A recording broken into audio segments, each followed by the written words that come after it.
നമസ്തേ. ജനം ഡിബേറ്റിലേക്ക് എല്ലാ പ്രേക്ഷകർക്കും സ്വാഗതം. ചുട്ടുപൊള്ളി 1.5 മാസത്തെ തിരഞ്ഞെടുപ്പ് പരസ്യ പ്രചാരണത്തിന് സമാപനമായി കേരളം മറ്റന്നാൾ പോളിംഗ് ബൂത്തിലേക്ക്. പ്രചാരണത്തിൽ ആർക്കായിരുന്നു മുൻതൂക്കം? ഈ മേൽക്കൈ പോളിംഗിലും പ്രകടമാകുമോ? ജനം ഡിബേറ്റ് പരിശോധിക്കുന്നു. കരുത്ത് കാട്ടി കളം പിടിച്ചതാര്? ഇടതുമുന്നണിയുടെ പ്രതിനിധിയും NCP സംസ്ഥാന ജനറൽ സെക്രട്ടറിയുമായ advocate PM Suresh Babu, BJP വക്താവ് PR ശിവശങ്കർ, കോൺഗ്രസ് വക്താവ് ഡോക്ടർ GV ഹരി എന്നിവ അതിഥികളാവുന്നു. 3 അതിഥികളെയും സ്നേഹാദരങ്ങളോടെ സ്വാഗതം ചെയ്യുന്നു, ഒപ്പം പ്രേക്ഷകരെയും. ഞാൻ ഈ സംവാദം ശ്രീ ഹരിയിൽ നിന്ന് ആരംഭിക്കുകയാണ്. പ്രചാരണ രംഗത്ത് ആർക്കായിരുന്നു മുൻതൂക്കം? ഉദ്ദേശിച്ചതൊക്കെ വോട്ടർമാരിലേക്ക് എത്തിക്കാനായോ? കേരളം ഇക്കുറി സജീവമായി ചർച്ച ചെയ്ത വിഷയം എന്താണ്?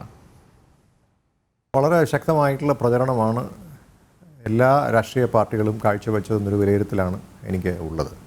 സ്വാഭാവികമായിട്ടും ജനാധിപത്യത്തെ ശക്തിപ്പെടുത്താൻ എല്ലാ രാഷ്ട്രീയ പാർട്ടികൾക്കും ശക്തമായിട്ടുള്ള ഒരു പ്രചരണം ഇലക്ഷൻ നടത്തിയെങ്കിൽ മാത്രമേ നമുക്കറിയാവുന്ന പോലെ വീട്ടിലിരിക്കുന്ന ആളുകളെ നമുക്ക് പോളിംഗ് ബൂത്തിലേക്ക് എത്തിക്കാനായിട്ട് സാധിക്കുകയുള്ളൂ. ആ കാര്യത്തിൽ കേരളം 2ാം ഘട്ടമാണെങ്കിൽ തന്നെയും ആദ്യഘട്ടത്തിൽ തന്നെ അതിൻ്റെ ഒരു പ്രചാരണ ചൂട്, പ്രത്യേകിച്ച് നമുക്കറിയാവുന്ന പോലെ കാലാവസ്ഥയും നമുക്ക് അനുകൂലമല്ല. വളരെ ഭയങ്കര ചൂടായിരുന്നു, പുറത്തിറങ്ങാൻ പറ്റത്തില്ല. രാവിലെ 9 മണിക്ക് തന്നെ പലപ്പോഴും പര്യടനം തുടങ്ങുമ്പോഴൊക്കെ പ്രസംഗിക്കുമ്പോൾ വേർത്ത് കുളിച്ചുകൊണ്ട് ഞാനടക്കമുള്ള ആളുകളൊക്കെ 9 മണിക്ക്, പണ്ടൊക്കെ 9 മണി എന്നൊക്കെ പറഞ്ഞു കഴിഞ്ഞാൽ നമുക്ക് വലിയ പ്രയാസമല്ലോ, വലിയ ചൂടൊന്നുമില്ല. പക്ഷേ ഇപ്പോൾ 8 മണി, 7:30 മണി, 8 മണിയാകുമ്പോൾ തന്നെ വലിയ ചൂടാണ്. പക്ഷേ ആ ചൂടിനെയൊക്കെ അവഗണിച്ചുകൊണ്ട് എല്ലാ രാഷ്ട്രീയ പാർട്ടികളും വളരെ കൃത്യമായി തന്നെ അവരുടെ സ്ഥാനാർത്ഥികളെ വിജയിപ്പിക്കുന്നതിനുള്ള ഒരു പ്രവർത്തനം നടത്തിയിട്ടുണ്ട് എന്നുള്ളതാണ്. കോൺഗ്രസ് പാർട്ടിയെ സംബന്ധിച്ചിടത്തോളം ഞങ്ങൾ വളരെ വലിയ ആത്മവിശ്വാസത്തിലാണ്.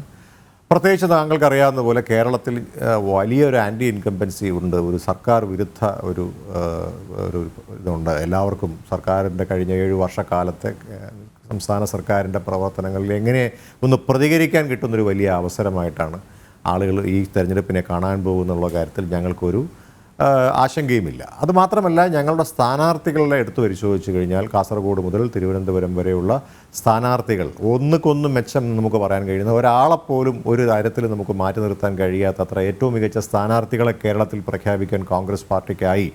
അതും കാലേകൂട്ടി തന്നെ നിശ്ചയിക്കാനും നമുക്ക് സാധിച്ചു. അതിനകത്ത് നമുക്ക് ആകപ്പാടെ ഒരു ചെറിയൊരു താമസം വന്നിട്ടുള്ളത്, ഒരു കൺഫ്യൂഷനൊന്നും ഉണ്ടായിരുന്നില്ല. വേണോ, നമുക്കറിയാവുന്ന പോലെ ശ്രീ KC വേണുഗോപാൽ ആലപ്പുഴയിൽ അദ്ദേഹത്തിന് മത്സരിക്കാൻ അദ്ദേഹത്തിനോട് ആ പാർട്ടി അദ്ദേഹത്തിൻ്റെ തീരുമാനത്തിനാണ് വിട്ടുകൊടുത്തത് അവസാനം.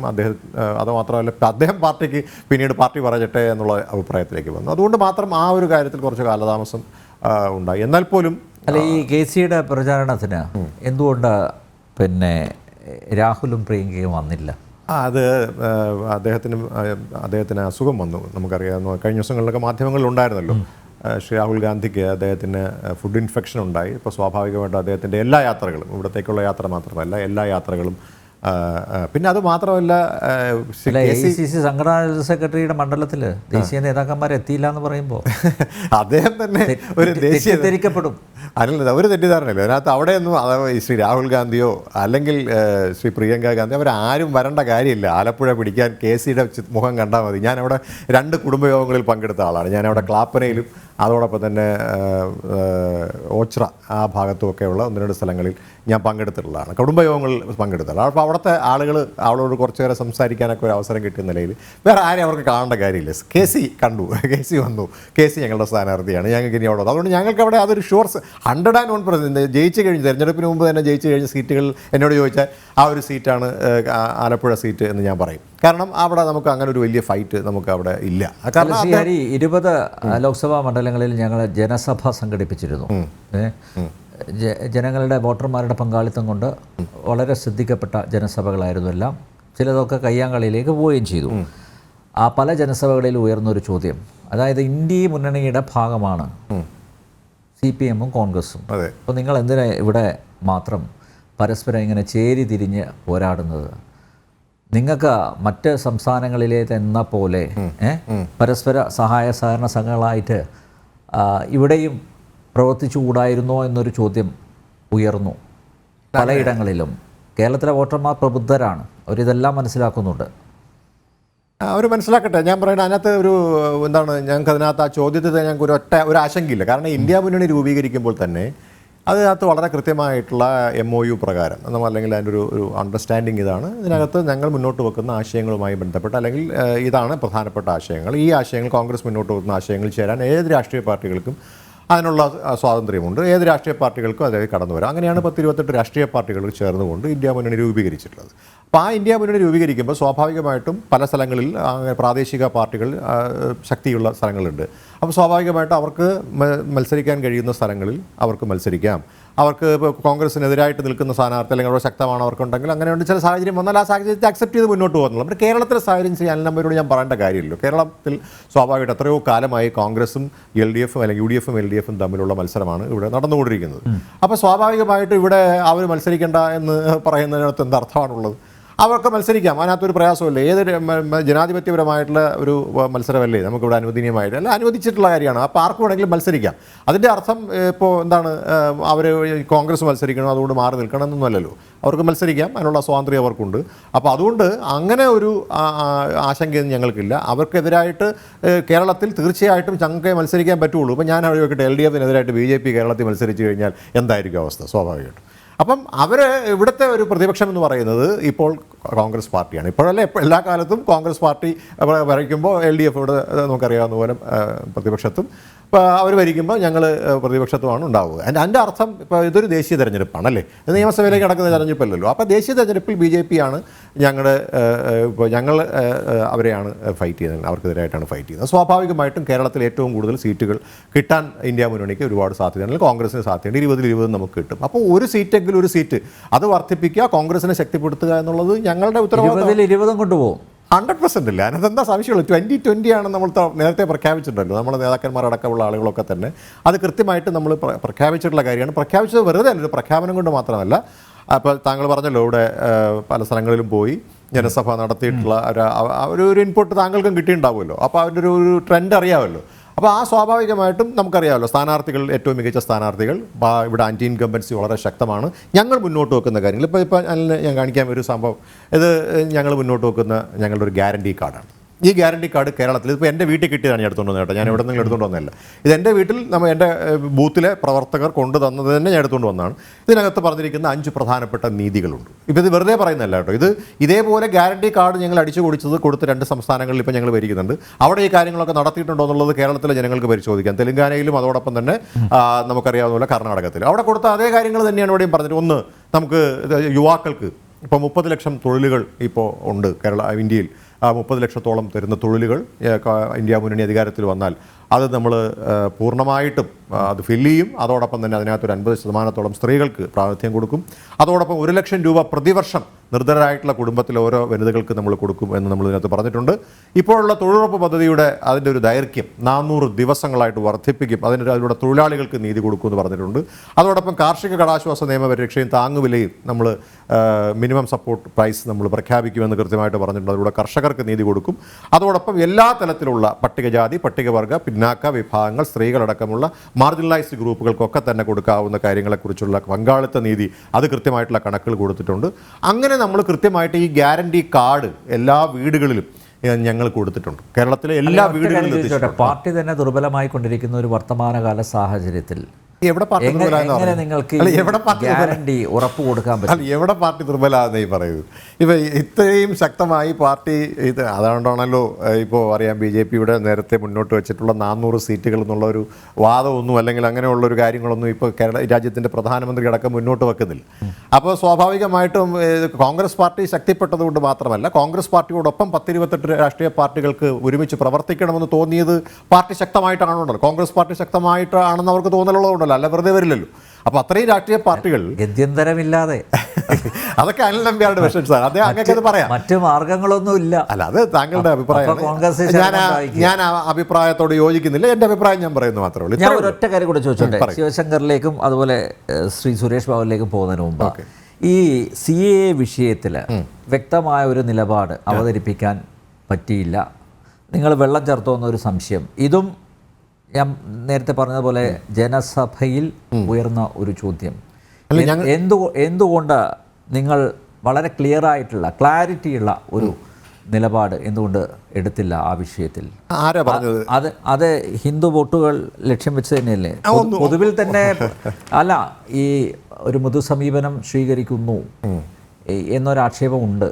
അങ്ങനെയില്ല. ഞാൻ അതിനകത്ത് ഞങ്ങളുടെ പ്രകടന പത്രിക നോക്കിയിട്ടുള്ള ആളുകൾക്കറിയാം. ആ പ്രകടന പത്രികയിൽ 21, 22 കാണാതെ എനിക്കറിയാമോ, അതുകൊണ്ട് ഞാൻ പറയും 21, 22 പേജുകൾ അങ്ങനെ ഞാൻ അയച്ചാൽ അങ്ങനെ കാണുമല്ലോ. ഞങ്ങളുടെ 21 പേജ് 21 പേജ് 22 ഭരണഘടന എന്ന് പറയുന്നൊരു തലക്കെട്ടിൽ നമ്മൾ വളരെ കൃത്യമായി തന്നെ പറഞ്ഞിട്ടുണ്ട്. കഴിഞ്ഞ 10 വർഷക്കാലം ഈ രാജ്യത്തെടുത്തിട്ടുള്ള അൺകോൺസ്റ്റിറ്റ്യൂഷണലായിട്ടുള്ള ഭരണഘടനാ വിരുദ്ധമായിട്ടുള്ള നിയമങ്ങൾ പാസ്സാക്കിയിട്ടുള്ള പലതുമുണ്ട്. ആ ഭരണഘടനാ വിരുദ്ധമായി പാസ്സാക്കിയിട്ടുള്ള എല്ലാ നിയമങ്ങളെയും നമ്മൾ മാറ്റും എന്ന് വളരെ കൃത്യമായി കോൺഗ്രസ് പാർട്ടി മുന്നോട്ട് വെച്ചിട്ടുള്ള പ്രകടന പത്രികയിൽ സൂചിപ്പിച്ചിട്ടുണ്ട്. അതിലും മുകളിൽ CAA എന്ന് പറയുന്ന വിഷയം മാത്രമല്ലെന്നേ, വേറെയും ഒരുപാട് നിയമങ്ങൾ ഇവിടെ പാസ്സാക്കിയിട്ടുണ്ട്. അൺകോൺസ്റ്റിറ്റ്യൂഷണൽ, അതാണ് ഞാൻ പറഞ്ഞത്. ഭരണഘടനയ്ക്ക് അല്ലെങ്കിൽ ഭരണഘടനാ വിരുദ്ധമായിട്ടുള്ള തീരുമാനങ്ങളാണത്, അല്ലെങ്കിൽ നിയമങ്ങളാണത്. അങ്ങനെയുള്ള നിയമങ്ങൾപ്പെട്ട ഒന്നുകൂടിയാണ് ഈ CAA എന്ന് പറയുന്നത്. കാരണം ഞാൻ പറഞ്ഞല്ലോ, CAA എന്ന് പറയുന്നത് BJP സ്വാഭാവികമായിട്ടും മതത്തിൻ്റെ അടിസ്ഥാനത്തിൽ ഇനി മുതൽ സിറ്റിസൺഷിപ്പ് കൊടുക്കുമ്പോൾ മതത്തിൻ്റെ അടിസ്ഥാനത്തിൽ കൊടുക്കുന്നൊരു തീരുമാനം കൊണ്ടുവന്നിട്ടുണ്ട്. അതിനകത്ത് ചില മതങ്ങളെ മാറ്റി നിർത്തി. That is purely unconstitutional. അങ്ങനെ അൺകോൺസ്റ്റിറ്റ്യൂഷണൽ ആയിട്ടുള്ള 10 വർഷക്കാലം ഈ രാജ്യത്ത് പാസ്സാക്കിയിട്ടുള്ള നിയമങ്ങളൊക്കെ തന്നെ ഞങ്ങൾ ഇല്ലാതാക്കുമെന്ന് പറയുമ്പോൾ പിന്നെ CAA പറഞ്ഞില്ല എന്ന് പറയുന്നതിനകത്ത് എന്ത് ന്യായമാണുള്ളത്? ഒരു ന്യായമില്ല. അതാണ് എൻ്റെ ഉത്തരം. ഓക്കെ, ശിവശങ്കർ, പ്രചാരണത്തിൽ കളം പിടിച്ചതാര്? അനിൽ, ഈ പ്രചരണത്തിൽ കളം പിടിച്ചു എന്ന് പറയുമ്പോൾ നമ്മൾ ചിന്തിക്കേണ്ടത് അത് തിരഞ്ഞെടുപ്പ് അതല്ലെങ്കിൽ അതിൻ്റെ രാഷ്ട്രീയമായ ചൂടനയല്ല. ഈ തിരഞ്ഞെടുപ്പിൽ ആരെല്ലാമാണോ തിരഞ്ഞെടുപ്പിനെ നേരിടുവാനായിട്ട് മാനിഫെസ്റ്റോയും അതുപോലെയുള്ള തിരഞ്ഞെടുപ്പ് പ്രചരണങ്ങളും മുന്നോട്ട് വെച്ചത്, ആശയങ്ങൾ മുന്നോട്ട് വെച്ചത്, അത്തരം ആശയങ്ങൾ ജനങ്ങൾ എത്രത്തോളം അംഗീകരിച്ചു എന്നുള്ളതാണ്. അതായത് ആശയ ദൃഢതയുടെ കരുത്ത്, ജനപക്ഷ വികസനത്തിൻ്റെ കരുത്ത്, അതുപോലെ തന്നെ ദേശീയ കാഴ്ചപ്പാടിൻ്റെ കരുത്ത്, ഐക്യത്തിൻ്റെയും അഖണ്ഡതയുടെയും ഭാരതമാകെ ഒരു ഒരൊറ്റ രാജ്യമാണെന്നുള്ള സ്വപ്നത്തിൻ്റെയും എല്ലാം ആ കരുത്ത് ആരാണ് ജനങ്ങൾക്ക് പകർന്നത് എന്നുള്ളതും മതേതര സ്വഭാവത്തിൻ്റെ കരുത്ത് ആരാണ് മുന്നോട്ട് വെച്ചത് എന്നുമാണ്. സത്യത്തിൽ ഈ കാര്യങ്ങളെല്ലാം നോക്കിക്കഴിഞ്ഞാൽ ഇപ്പോൾ കോൺഗ്രസിൻ്റെ മാനിഫെസ്റ്റോ തന്നെ പഠിച്ചു കഴിഞ്ഞാൽ അതെല്ലാം ഈ കാലഘട്ടത്തിൽ ഏറ്റവും കൂടുതൽ തകർച്ചയുടെ വക്കിലെത്തി എന്ന് പറയേണ്ടി വരും. ഇപ്പോൾ ഇദ്ദേഹം തന്നെ പറഞ്ഞ 2-3 കാര്യങ്ങളിലെ ഒരു രാഷ്ട്രീയമായ, അല്ലെങ്കിൽ അതിന് അദ്ദേഹത്തിൻ്റെ വ്യക്തിപരമായി പറയുകയല്ല, രാഷ്ട്രീയമായി അദ്ദേഹം പറഞ്ഞതിലെ തെറ്റായ ചില സൂചനകൾ നോക്കൂ. ഞാൻ ബാക്കി കാര്യങ്ങൾ പിന്നേക്ക് വരാം. ഒന്ന്, KCയെ കുറിച്ച് താങ്കൾ ചോദിച്ചപ്പോൾ അദ്ദേഹം പറഞ്ഞു KC വേണുഗോപാലിന് വിജയിക്കുവാനായിട്ട് പ്രിയങ്കയുടെയോ രാഹുലിൻ്റെയോ ആവശ്യമില്ല എന്ന് പറഞ്ഞു. അങ്ങനെയാണെങ്കിൽ ഇന്ന് രാഹുൽ ഗാന്ധിയുടെ മണ്ഡലത്തിൽ പ്രിയങ്ക വന്നിട്ടുണ്ട്. പ്രിയങ്ക വന്ന് റോഡ് ഷോ നടത്തുന്നു. അപ്പോൾ രാഹുലിന് വിജയിക്കാൻ പ്രിയങ്ക വേണം എന്നാണോ അദ്ദേഹം പറയുന്നത്? അപ്പോൾ രാഹുൽ അവിടെ വീക്കാണെന്നാണോ പറയുന്നത്? 2, ഇവരുടെ ആശയപരമായ ദൃഢത കുറവ് പോലെ തന്നെ ഒരു ഐക്യം ഇല്ല എന്നുള്ളതിൻ്റെ ഏറ്റവും ഉദാഹരണമാണ് കഴിഞ്ഞ ഒരു 6 മാസം മുമ്പ് ഇവിടുത്തെ കേരളത്തിൻ്റെ ചീഫ് മിനിസ്റ്ററെ അടക്കം ഇന്ത്യ മുന്നണിയുടെ അതല്ലെങ്കിൽ കോൺഗ്രസിൻ്റെ വലിയ പരസ്യത്തിൻ്റെ ഭാഗമായിട്ട് കേരളത്തിലെ മുഖ്യമന്ത്രിയെയും ദ വോയിസ് ഓഫ് ഇന്ത്യ എന്ന് പറഞ്ഞുകൊണ്ട് വലിയ പരസ്യം ചെയ്തു. അതിലിപ്പോൾ 2 മുഖ്യമന്ത്രിമാർ ഓൾറെഡി അകത്താണ്. അതിൽ കേജ്രിവാളും ഉണ്ടായിരുന്നു, അതുപോലെ തന്നെ ഷിബു സോറനും ഉണ്ടായിരുന്നു. അവർ 2 പേരും തിരഞ്ഞെടുപ്പ് മുൻപേ അഴിമതി കാണിച്ചിട്ട് ജയിലിലായി. അപ്പോൾ ചോദിക്കുകയാണ്, എന്തുകൊണ്ട് കേരളത്തിൻ്റെ മുഖ്യമന്ത്രിയെ അറസ്റ്റ് ചെയ്യുന്നില്ല എന്ന് പറയുന്നു. അപ്പോൾ നോക്കൂ, ഇവർ തന്നെ ദ വോയിസ് ഓഫ് ഇന്ത്യ എന്ന് പറഞ്ഞുകൊണ്ട് മുന്നോട്ട് വെച്ച, ഈ രാജ്യത്തിൻ്റെ ശബ്ദമാണ് എന്ന് പറഞ്ഞ് മുന്നോട്ട് വെച്ച മുഖ്യമന്ത്രിയെ എന്തുകൊണ്ട് അറസ്റ്റ് ചെയ്യുന്നില്ല എന്ന് അതേ മുന്നണിയിലെ പ്രധാനമന്ത്രി സ്ഥാനാർത്ഥി ചോദിക്കുന്നു. തിരിച്ചോ, ഈ മുഖ്യമന്ത്രി പറയുകയാണ്, ഞാൻ പഴയ പേര്, പ്രധാനമന്ത്രിക്ക് മുൻപ് ജനങ്ങൾ വിളിച്ചിരുന്ന പേരിട്ട് ഞാൻ വിളിക്കണോ, അല്ലെങ്കിൽ ജനങ്ങൾ വിളിക്കുമെന്ന് പറയുന്നു. ഞാൻ മനസ്സിലാക്കുന്നത് ഒരു സ്വന്തം പ്രധാനമന്ത്രി സ്ഥാനാർത്ഥിയെ ഇത്രയൊക്കെ പറയാനുള്ള ധൈര്യം തമാശയ്ക്ക് പണ്ട് ജനങ്ങൾ പറയുന്നത് പോലെ ചാൾസ് രോബരാജിന് മാത്രമേ കണ്ടിട്ടുള്ളൂ എന്ന് പറയുന്നത് പോലെയാണ് മുഖ്യമന്ത്രി പറയുന്നത്. സ്വന്തം പ്രധാനമന്ത്രി സ്ഥാനാർത്ഥിയുടെ DNA ടെസ്റ്റ് ചെയ്യണമെന്ന് പറയുക, സ്വന്തം പ്രധാനമന്ത്രി സ്ഥാനാർത്ഥി മണ്ടനാണെന്ന് വിളിച്ചു പറയുക. ഇതെല്ലാം കണ്ടിട്ട് അവരെ എല്ലാം കൂടെ നിർത്തുക എന്നുള്ളത് എനിക്ക് മനസ്സിലാവുന്നില്ല. എന്ത് തരം രാഷ്ട്രീയമാണ്, എന്ത് തരം ആശയ ദൃഢതയാണ്, എന്ത് തരം കരുത്താണെന്ന് മനസ്സിലാവുന്നില്ല. എന്നാലും ഇതെല്ലാം സഹിച്ച് കോൺഗ്രസ് നിൽക്കുകയാണ്. അപ്പോൾ പറയുകയാണ്, അടുത്ത വാദമുഖമായിരുന്നു നോക്കൂ, ഒരൊറ്റ കാര്യം ഞാൻ മാത്രം പറയാം. 1 ലക്ഷം രൂപ പാവപ്പെട്ട സ്ത്രീകൾക്ക് നൽകും എന്ന് പറയുന്നു. വരുമാനത്തെക്കുറിച്ച് എങ്ങനെ അത് ഇമ്പ്രൂവ് ചെയ്യാമെന്ന് കോൺഗ്രസിൻ്റെ മാനിഫെസ്റ്റോയിൽ ഒരിക്കലും പറയാറില്ല. കാരണം ടാക്സ് വന്നുകൊണ്ടാണ് ഇത്തരത്തിലുള്ള വികസന പ്രവർത്തനങ്ങളും ഇത്തരത്തിലുള്ള ജനോപകാര പ്രവർത്തനം നടത്തുന്നതെന്ന് കോൺഗ്രസ് ഒരിക്കലും സമ്മതിക്കാറില്ല. പക്ഷേ മൻമോഹൻ സിംഗ് അധികാരത്തിൽ വന്നപ്പോൾ പറഞ്ഞു, എനിക്ക് മരം കുലുക്കുന്ന, പണം കായ്ക്കുന്ന മരങ്ങളൊന്നുമില്ല കുലുക്കാനെന്ന് അദ്ദേഹം പറഞ്ഞ് ഇത്തരത്തിലുള്ള പല പ്രവർത്തനങ്ങളെയും കട്ട് ചെയ്യുകയും ചെയ്തു. എന്നിട്ട് പറയുകയാണ്, ഞങ്ങൾ പാവപ്പെട്ട സ്ത്രീകൾക്കെല്ലാം 1 ലക്ഷം രൂപ വെച്ച് നൽകും എന്ന് പറയുന്നു. നോക്കൂ, ഇവിടെ 80 കോടി ജനങ്ങൾക്കാണ് നരേന്ദ്രമോദി ഇപ്പോൾ ഫ്രീ ആയിട്ട് സൗജന്യമായി അരി നൽകുന്നത്. അപ്പോൾ ആ കണക്ക് നോക്കിക്കഴിഞ്ഞാൽ 80 കോടി ജനങ്ങളിൽ 50% പുരുഷന്മാരാന്ന് വെച്ചാലും മിനിമം 40 കോടി ജനങ്ങളുണ്ടല്ലോ. ആ 40 കോടി പാവപ്പെട്ട സ്ത്രീകൾക്ക് 1 ലക്ഷം രൂപ വെച്ച് നൽകാമെന്നാണോ കോൺഗ്രസ് പറയുന്നത്? അതെ, അതിലും ഇത്തരത്തിലുള്ള ചില വംശങ്ങൾക്കും ചില പ്രത്യേക മതങ്ങൾക്കും പല പരിഗണനകളും ഉണ്ടോ? അങ്ങനെ അല്ലെങ്കിൽ ഒരു രാജ്യത്തെ ഒരൊറ്റ നീതിയായിട്ട് കാണുന്നുവെങ്കിൽ, ഇവിടുത്തെ മുഴുവൻ പാവപ്പെട്ടവർക്ക് നൽകുന്നുവെങ്കിൽ, 40 കോടി സ്ത്രീകൾക്ക് 1 ലക്ഷം രൂപ വെച്ച് നൽകുകയാണെങ്കിൽ എത്ര ലക്ഷം കോടിയായിരിക്കും ഈ കേന്ദ്രത്തിൻ്റെ ബഡ്ജറ്റ് വർദ്ധിപ്പിക്കേണ്ടി വരിക? വർദ്ധിപ്പിച്ചില്ലെങ്കിൽ മറ്റു പല ബഡ്ജറ്റും, ഫിനാൻസിലെ ഡിഫൻസ് ബഡ്ജറ്റും അതുപോലെ തന്നെ ഈ പറയുന്ന ജനോപകാരപ്രദമായ പല കാര്യങ്ങളും, വികസന പ്രവർത്തനങ്ങളും, അതുപോലെ തന്നെ ഇപ്പോൾ തൊഴിലുറപ്പ് പദ്ധതി പോലും വെട്ടിക്കുറയ്ക്കേണ്ടി വരില്ലേ? അപ്പോൾ ഇവർക്കല്ലാണ്ട് വരുമാനം എങ്ങനെ വർദ്ധിപ്പിക്കാനാണ്? അല്ലെങ്കിൽ വരുമാനം വർദ്ധിപ്പിക്കാൻ എന്ത് പദ്ധതിയാണ് പറഞ്ഞേക്കുന്നത്? അതുപോലെ തന്നെ ഞാൻ മാനിഫെസ്റ്റോൻ്റെ 2 കാര്യം കൂടി പറയാം. അതുകൊണ്ട് ഈ മാനിഫെസ്റ്റോ തന്നെ ഏറ്റവും കൂടുതൽ ജനങ്ങളെ പറ്റിക്കുവാനും ജനങ്ങൾക്ക് തെറ്റിദ്ധാരണ പറയുവാനും ഇവർക്ക് സാധിക്കാത്ത, ഈ ഇന്ത്യയുടെ ബഡ്ജറ്റിന് സാധിക്കാത്ത തരത്തിലുള്ള തെറ്റായ പ്രവണതകളും ഇതുവരെ കോൺഗ്രസിൻ്റെ രാഷ്ട്രീയമായി പറയാത്ത പല കാര്യങ്ങളും കൂടി ഇന്ന് കോൺഗ്രസ് പറയുന്നു. കോൺഗ്രസ് ഒരു മാവോയിസ്റ്റ് സംഘടനയായിരിക്കുന്നു. പല തീരുമാനങ്ങളും കമ്മ്യൂണിസ്റ്റ് പാർട്ടിയുടെ മാനിഫെസ്റ്റോൻ്റെ കോപ്പി ആയിരിക്കുന്നു. ഞാൻ ആ കാര്യങ്ങളോട് പറയാം. അതുകൊണ്ടാണ് ഞാൻ പറഞ്ഞത് ആശയ ദൃഢതയില്ല കോൺഗ്രസിനെന്ന്. ഇപ്പോൾ നോക്കൂ, CAA വിഷയത്തിൽ ഇതുവരെ കോൺഗ്രസ് പറഞ്ഞതല്ല ഇപ്പോൾ പറയുന്നത്. അതുപോലെ തന്നെ ആർട്ടിക്കിൾ 370 കാര്യത്തിൽ മുൻ നേതാക്കൾ പറഞ്ഞതല്ല ഇപ്പോൾ പറയുന്നത്. രാമജന്മഭൂമി വിഷയത്തിൽ സുപ്രീം കോടതി വിധി വന്നു കഴിഞ്ഞാൽ അത് അംഗീകരിക്കുന്നു പറയണോ, അത് മാറ്റുന്നു. ചില സംസ്ഥാനങ്ങളിൽ രാമജന്മഭൂമിക്ക് അനുകൂലമായി പറയും, വേറെ ചില സംസ്ഥാനങ്ങളിൽ എതിരായിട്ട് പറയുന്നു. മുത്തലാഖ് വിഷയത്തിലും അതുപോലെ തന്നെ പലയിടത്തിലും CPM തിരിച്ചു പറയുന്നു. അതുകൊണ്ട് ഈ ഇരു മുന്നണികളും തമ്മിൽ യോജിക്കില്ല. ഇവരുടെ മാനിഫെസ്റ്റോ ദൃഢതയില്ല, ഇവർക്ക് ആശയപരമായ വ്യക്തതയില്ല എന്നുള്ളതാണ് ഏറ്റവും പ്രധാനപ്പെട്ട കാര്യം.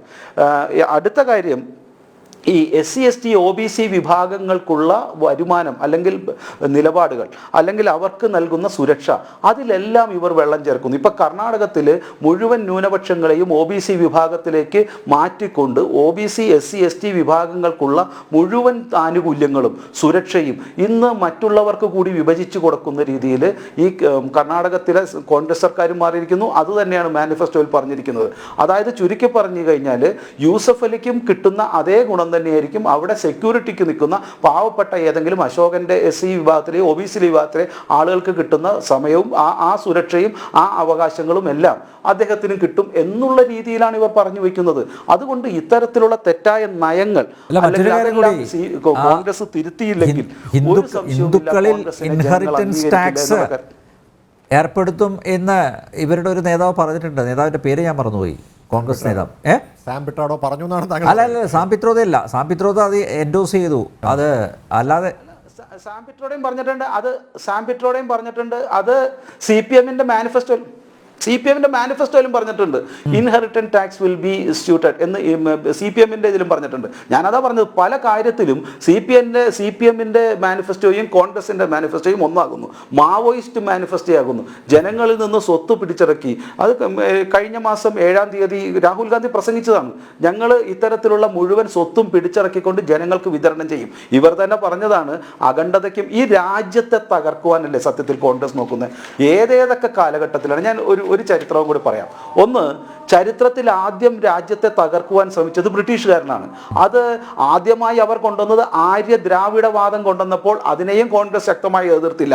രണ്ടാമത് ബ്രിട്ടീഷുകാർ കൊണ്ടുവന്ന ഇന്ത്യയിലെ ഹിന്ദു മുസ്ലിം വിഭാഗത്തെ എതിർത്തുകൊണ്ട് ഈ രാജ്യത്തെ തകർക്കുവാൻ ശ്രമിച്ചപ്പോൾ അതിനും കോൺഗ്രസും നെഹ്റുവുമാണ് സോഫ്റ്റ് കോർണർ ഉണ്ടാക്കി അത് ഇന്ത്യയെ വിഭജിക്കാൻ ശ്രമിച്ചത്.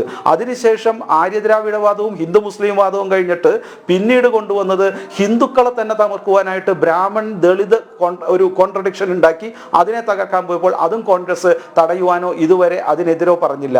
ഇപ്പോഴിത് ഇന്ത്യയെ തെക്കും വടക്കുമായി വിഭജിക്കുമ്പോൾ ഡയറക്റ്റ് ആയിട്ട് DK ശിവകുമാറും അദ്ദേഹത്തിന്റെ ബ്രദറും നേരിട്ട് വന്നിട്ട് പറയുന്നു ഇന്ത്യ, തെക്കേ ഇന്ത്യ മറ്റൊരു രാജ്യമാവണമെന്ന് പറയുന്നു.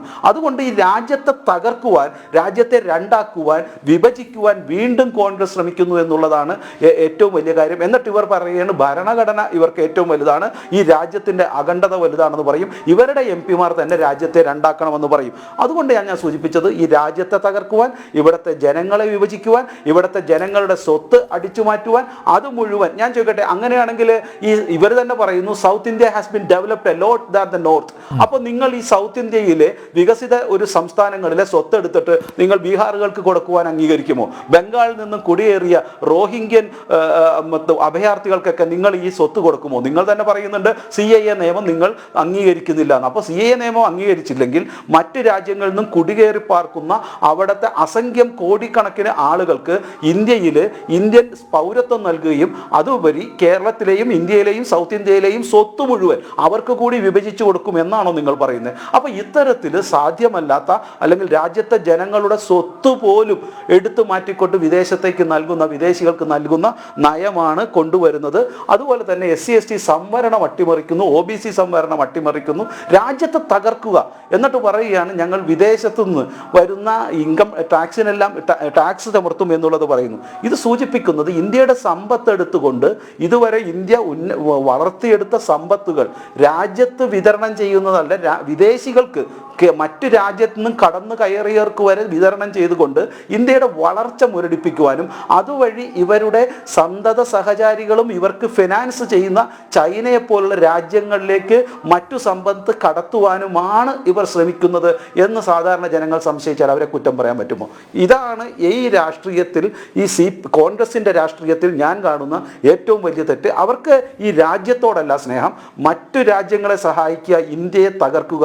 ഒരു മാവോയിസ്റ്റ് സ്വഭാവം ഈ കാലഘട്ടത്തിൽ, രാഹുൽ ഗാന്ധിയുടെ കാലഘട്ടത്തിൽ ഈ കോൺഗ്രസ്സിന് വന്നിരിക്കുന്നു. അതുകൊണ്ടാണ് യഥാർത്ഥ കോൺഗ്രസ്സുകാർ മടിക്കുന്നതും ആ പാർട്ടിയിൽ നിന്ന് വിട്ടുപോകുന്നതും. ഒരു സംശയവുമില്ല, രാജ്യത്തെ ജനങ്ങളും ഈ മാവോയിസ്റ്റ് തീവ്രവാദത്തിൻ്റെ ഭാഗമായി ഒരു തങ്ങളുടെ രാഷ്ട്രീയമായി കോൺഗ്രസിൻ്റെ ഗാന്ധിയൻ സോഷ്യലിസവും എല്ലാം മറന്നുകൊണ്ട് ഒരു മാവോയിസ്റ്റ് അർബൻ നക്സലൈറ്റ് സ്വഭാവത്തിലേക്ക് മാറിയ കോൺഗ്രസിനെ കൈവെടിയുമെന്നുള്ള കാര്യത്തിൽ യാതൊരു സംശയവുമില്ല. ശിവശങ്കർജി, ഒരു കാര്യം കൂടി, അതായത് ഈ മുസ്ലിം വോട്ടുകളുടെ കൺസോളിഡേഷൻ കേരളത്തിൽ, അത് തീവ്രവാദികളാവട്ടെ മിതവാദികളാവട്ടെ, മുസ്ലിം വോട്ടുകൾ എൻ ബ്ലോക്ക് UDFന് കിട്ടും എന്ന ഒരു വലിയ പ്രതീക്ഷ, ഒരു വിശ്വാസം അവർക്കുണ്ട്.